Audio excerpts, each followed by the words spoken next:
There's a lot of people using ChatGPT. As a matter of fact, they got over 5 billion visits to their website last month. Now, of course, some of that is repeat users because that would be over 3/4 of the entire world using ChatGPT. However, we're on the way to that being the case. The problem is a lot of people are using ChatGPT incorrectly. There's different ways that you can use it. And in this video, it's going to be a simple breakdown of how you can get the best results out of ChatGPT. But first things first, let's understand the different models. So ChatGPT has 4.0, 0.3, 0.4 mini, and 0.4 mini high. Okay, put it this way. If it starts with a O, it is a reasoning model. That means you should give it complex questions, complex task. You wouldn't type something that you would type into Google into a reasoning model. It's just not necessary. On the other hand, the 4.0 series is essentially Google on steroids. You have a question about how old a celebrity is, or what's the weather like in Australia in September. You know, just basic questions that you just want to learn more knowledge about. That's perfect for the 4.0 series. If you want to ask how to repair a transmission in your car, perfect for 4.0. It's essentially a conversational version of Google. However, in either scenario, there is one trick that many people are not doing that is not letting them get the best results out of ChatGPT. And so I'm going to give you a very clear demo here that should only take a couple minutes to show you what's the best way to do this. So for this example, I'm going to do just that. So I run a business, an online business, and I need to write DMs to business owners to try to get in touch with them. So there's a couple ways I could go about this, and I want you to look at the difference here. Please create a structure and framework for messaging business owners for Integri. So Integri is my AI agency where we essentially help people. And now before we look at the answer here, this is really important, okay? Because if you don't know how to talk to ChatGPT, you're not going to get the results that you want. So just compare the difference to these messages. Let me make sure that you guys can see that full screen. Okay, great. So what you'll see here is this looks good at a quick glance, right? Lead in, identify with the pain, start with the assumption that most business owners are overwhelmed by inefficiencies, blah, blah, blah, blah. Okay. How much so honestly, this is like at a quick glance, this is a decent reply. It's not bad. However, if I go to ChatGPT and I ask, please create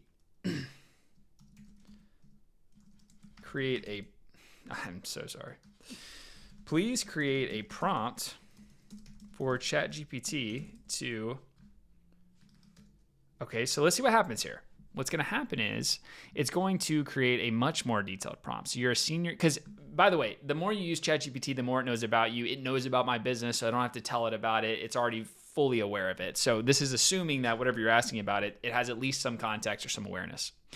Now look at this prompt compared to the one that I just wrote. I mean, it's completely different. But the question is, will we get better output? Let's see what happens.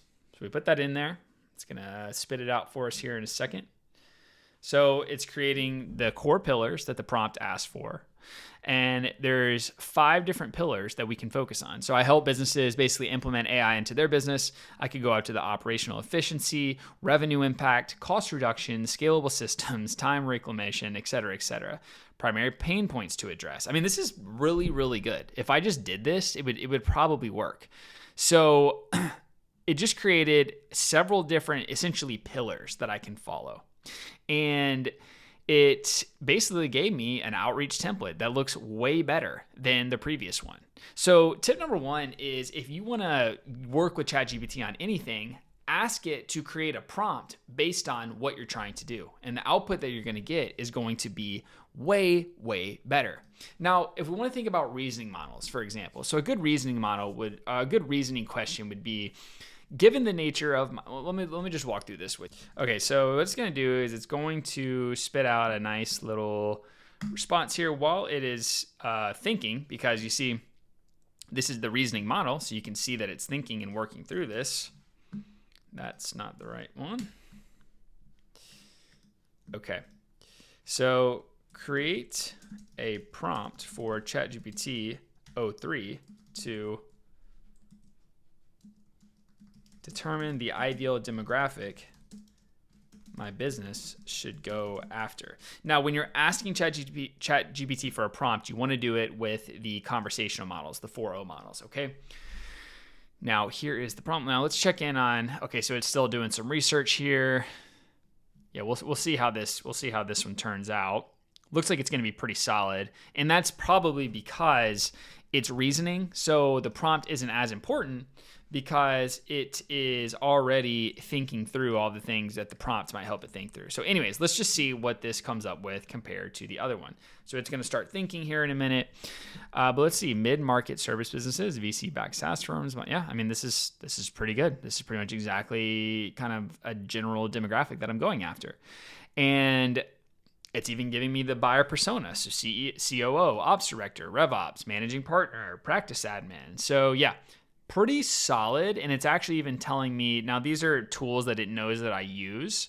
So it's even helping me to essentially go to the next steps outside of the demographic. Now this one's still going to be searching, so we'll let that kind of run for a minute. However, I do like this output a lot. This is way better than the output I would get if I was talking to 4.0, and that's just the nature of the reasoning models. They're just better for complex questions and trying to work through something. So it's interesting watching this thing. So line 51, so it's analyzing some data, and it's going to continue to analyze this data. And what's going to happen is, I'm guessing that this reply is going to be better, but this reply is pretty solid. If I was to ask the 4.0 model this, I would get, just kind of here's the thing about AI is it can sound really, really good, but it can be deceiving. It's not always correct just because it sounds good. And that was a kind of an issue that I ran into early on, is thinking, oh, it sounds so legit, I'm going to go with it. This is it for sure.